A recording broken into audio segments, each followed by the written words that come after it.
Some of you grew up in broken homes. Some of you grew up in families where stealing is a normal thing. Some of you grew up in families where mediocres are there. So when you grow up and decide to step out, the default starts showing in your life. Yeah, you go out there and somebody shows you genuine love and you find it strange to believe. Yeah, a friend skips something and maybe that your friend is from a family where they don't take things from their house without informing the owner.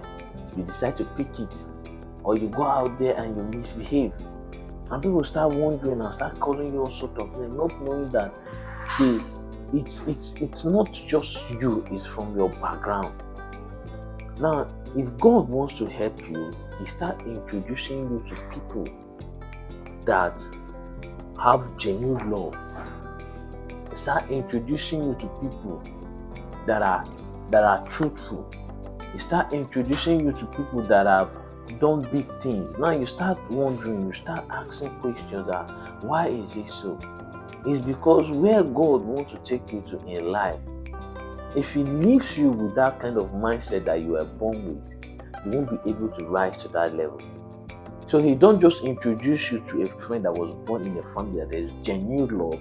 He actually introduces you to a family that there is genuine love, so that you start learning from that family how to love.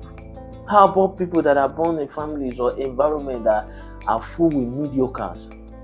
It introduces you to people that have done big things in life. When you see where somebody comes from nothing and rose up to something. When you see where people are thinking big, although when you find yourself in that kind of cycle, you feel intimidated.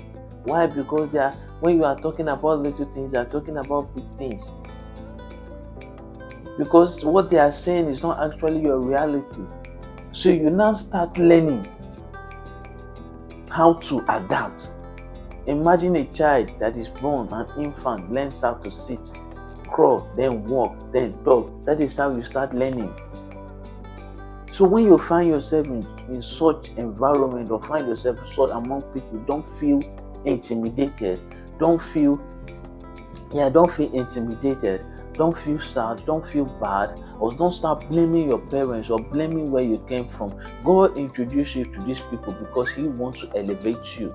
So instead of blaming where you come from, why not try and change the narrative on trying to adapt, so that you can change the people from where you come from, so that you can bring light and liberation in your family. That you knew that this thing I was actually born this way. I grew up this way all my life. I thought this was the right thing, but here people are introducing me to another way. Let's say for instance, you grew up in a family where driving a car is just like trying to live an extravagant life. Where you came from, anybody that drives a car, that has a car or lives in a big house is actually a wayward person.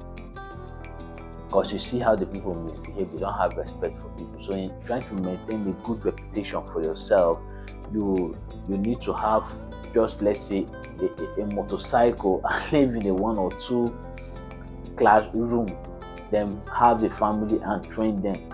That is a mediocre mentality. But when you go out there, you see somebody that has everything and he's still loyal, he's still calm, he's still humble, then something strikes you. Because this is not what you knew while growing up. Instead of blaming the people that trained you, that, oh, look at what you people taught me, look at what you people have done to my mindset, try to adapt. That's what I'm trying to say. Try to adapt. Because that is what they knew. They have spent their life. Your parents have spent their life. It's your own turn now. You have been given the privilege to have access to great minds. Why not utilize it instead of blaming your background? Yeah, utilize it. Because once you utilize it, the result is going to show in your life and not in the people that you are blaming. So anytime you find yourself among such people, instead of feeling intimidated, try to be motivated by them. Try to humble yourself, because this is one of the things that most of us do. Anytime we find ourselves among those such people, we start feeling pompous. One of the reasons why most of us start feeling pompous and there is pride and ego there is because most of these people comes to us as our friends. Why is it that most of these people come to us as our friend is this? If they come to us as our boss, we won't have the liberty of learning everything that we are supposed to learn from them. Because your boss, the only time you have access to your boss is when he calls you to come and do something for him. You don't get to have a one-on-one discussion with your boss, like let's say a 30-minute discussion from your boss. Even if you are having a 30-minute of personal discussion, maybe it's either about work or any other, but if it is about either about work and if it is about your personal life, once you are having a 30-minute discussion with your boss about your personal life, you are his land, like asking you about your life story, and you are not discussing with him like a friend, you are discussing with him as a boss, and you are coming with this mindset that, oh, my boss is asking me about my background. You are telling him and you are expecting him to help you. But once it's your friend, you feel challenged. So instead of humbling yourself, some people now have pride and want to okay, let me try to rub shoulder with this person. And this is where what we call fake life comes in, because they try to fake it. They try to say some certain things that are not, in order to meet up with that person's standard. My dear, like I always say, this thing is not there, there. Instead of trying to fake some certain things in order to meet to that person, in order to make that person feel this person is up to my standard, why not humble yourself and say, Baba, where I'm from, this is how this thing is. Thank God that I found you.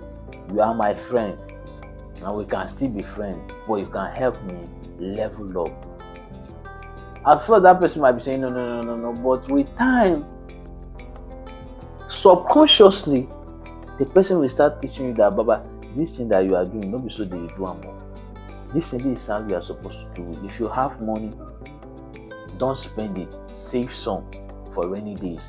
If you have money, this is how you are going to strategize. This is how I strategize. That is how the person might be telling you, this is how I strategize. This is how I split my money. This is how I split my income. So after 6 months, I'm going to invest this in so thing. You need to reach so book. This is the current book I'm reading. Then you start reading, but when you start saying things that are not, the person will say that, oh, this person is up to the task. And fake things don't last. With time, the person will get to know that, oh, this person is actually not there. He's actually faking it. And at that point, the trust that the person had in you will now drop. And the person will start looking at you one kind.